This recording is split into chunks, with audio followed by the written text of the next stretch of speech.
But next up, the Magic City Mondays was canceled by the Atlanta Hawks and the NBA. It has started. I didn't know that this was going to start a kerfuffle amongst black folks. You got D1 getting mad at people. You got random basketball players getting mad at Atlanta. You got Atlanta people mad that they spend ticket money on Monday nights, Magic City nights, and it's not happening.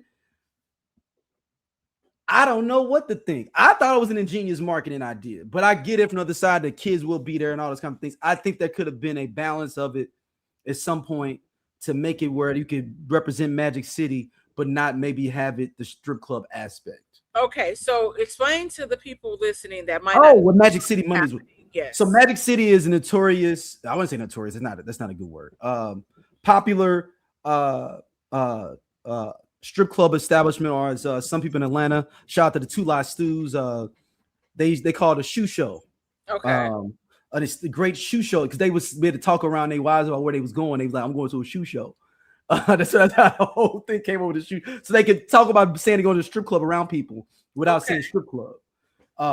That's where the whole matter. But anyway, so Magic City is one of the most popular ones in Atlanta history. I mean, they go back. If you've seen the documentary, I believe they started in the mid 80s. Okay. All the way till now. I mean, you got to think about so many different songs have broken in there, groups have broken in there.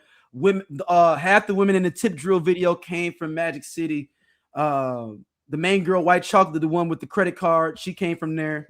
The light skinned girl, they call her White Chocolate. Okay. All those different people. So also one of the owners of the Atlanta Hawks was a executive producer of the Magic City 4-part documentary. Not one, not two, not three, 4-part. It was pretty good. Also produced by Jermaine Dupri as well. And it was a way to represent Atlanta culture. And if anybody knows Atlanta culture is very, very seeped in through his music, through the culture. And let's go, the strip club culture is a part of the fabric of that city. Hate it or love it. It's a part of the fabric of the city. And I believe the Hawks were trying to drum up more people coming out because the Hawks aren't that good this year.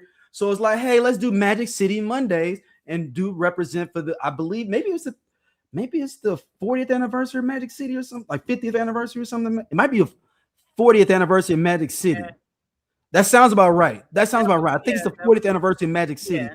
And that's why they were doing that, because this year is the 40th anniversary of Magic City being open. Yeah, we said mid-80s. So my question, okay, so it'll be like bobblehead night at it was Magic City night at the Hawks. Okay, right. That's what I was just now. Nobody knows what they were going to do this night, though, so we don't know how it was going to be presented. So, and it was probably something like a sponsored night, so they probably paid like a certain percentage of it, but then somebody went back to Adam Silver and said, no, it was a whole bunch of religious players, and like D1 the rapper was like, why are we representing strip club culture? Is children there? And I get it from both sides. I don't know where to feel about it, Dom. I'm not gonna lie. Yeah, I get it from both sides, but I feel like there could have been a middle line drawn of like, we're not gonna have no women out there on no poles and things like that. But we're just gonna display the music that was a part of the culture of Magic City during the evening, and maybe have, I mean, I don't know. I think there could have been a way, though, and call it Magic City Mondays without it have to be in actually anything that was like overly sexual for children to see. Yeah. So, but I just think that people took it, both sides were so staunch in the way they were looking at it that it just, neither side wanted to budge. So then, and I get it from Atlanta. It's like, well, fuck it. Let's just cancel it. It ain't worth it going back for the fight over Magic City Mondays. Shit. Yeah. I'm going to play a little bit of, as much fun as this sounds. Okay. I am also kind of like just simply of what it represents or whatever. They could have it's so we have to think about the brand as a whole. Mm-hmm. And so when you're thinking about the brand, and there's so many other controversies that happen, we got enough strip culture happening within the NBA that has caused controversy. I mean, you had Lou Will going to the strip club when his uncle died, breaking out the bubble when they had the bubble. I mean, James Harden is notorious for strip club culture. You got we can't tie him there, but like Anthony Edwards and all his drama. So I get it that them trying to have this, we're gonna say air quote, squeaky clean brand. So I get why, and I think how they could have potentially done it if you would have had to call it something completely different. But the only thing that is interesting is that they're big on gambling now. Is that, I mean, I'm just saying, like, we all about gambling now, and that's not necessarily the best of things for people to be involved in either. And that could have been their defense too. But it's just like there's a difference. So when we think about,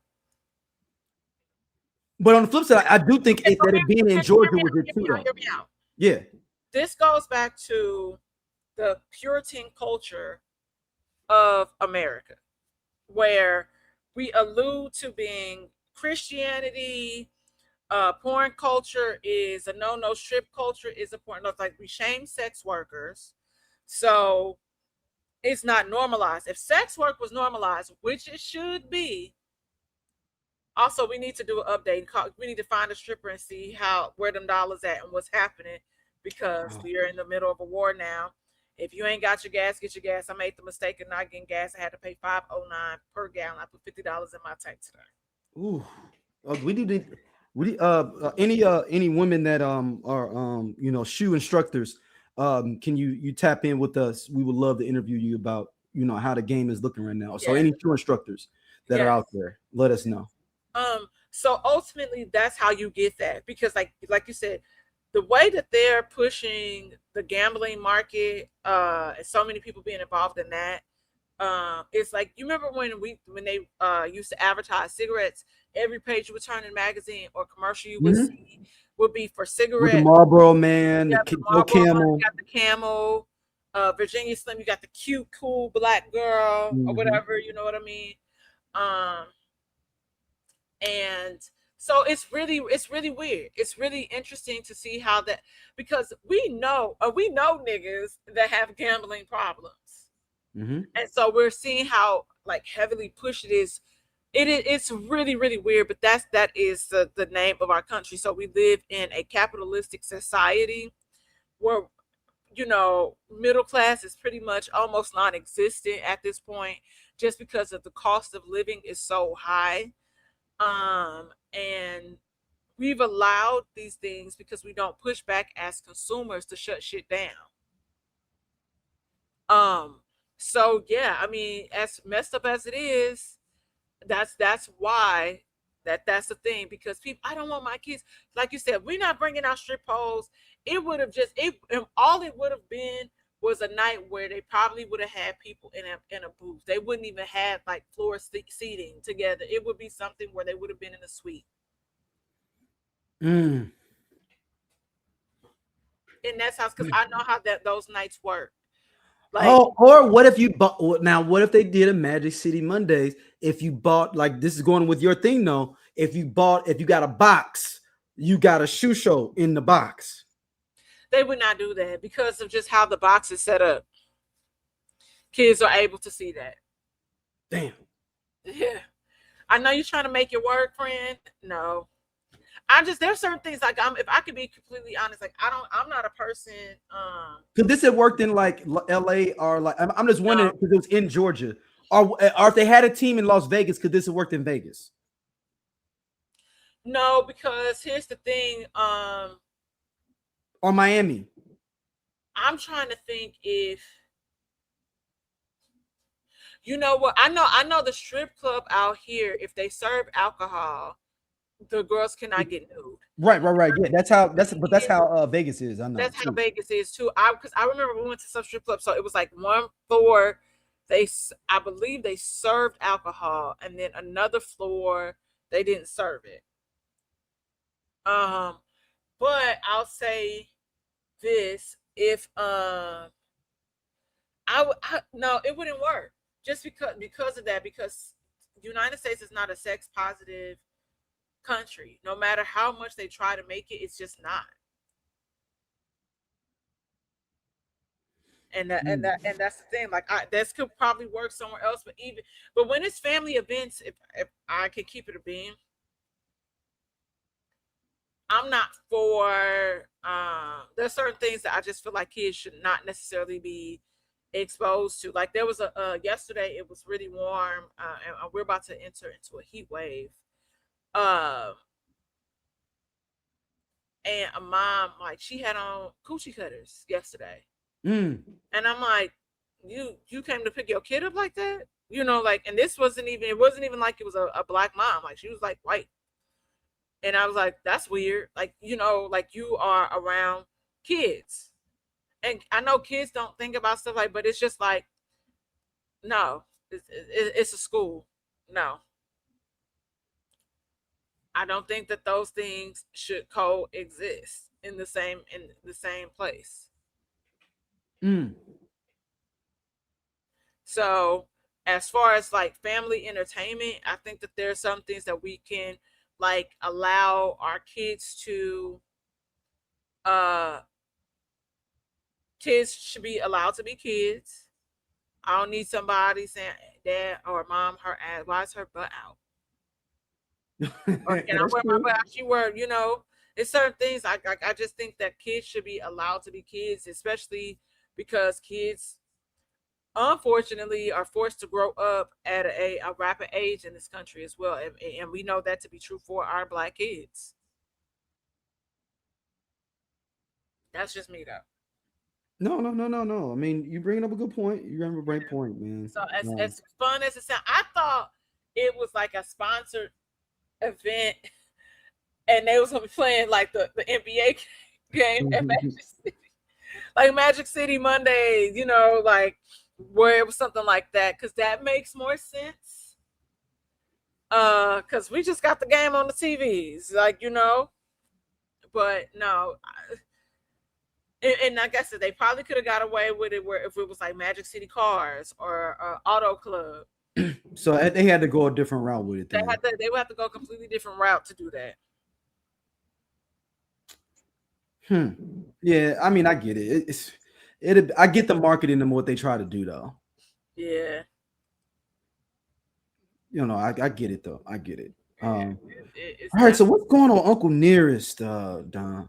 you What? know, I don't know. You tell me, nigga, All because right.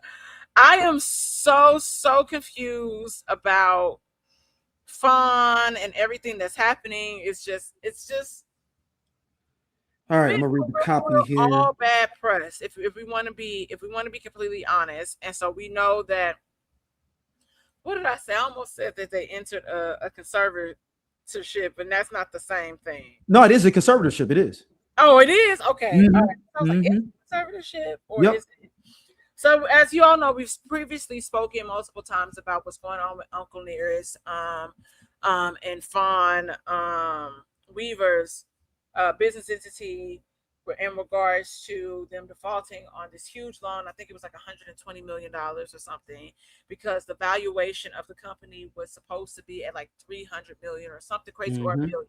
So they were able to get this loan, all this money, and then defaulted on this loan, which come to find out the valuation was exaggerated per se. And so in one of the conversations, they'll even mention, hey, like maybe there should be somebody that comes in and kind of tries to help them out a little bit. Well, this happened, and it was Jay-Z.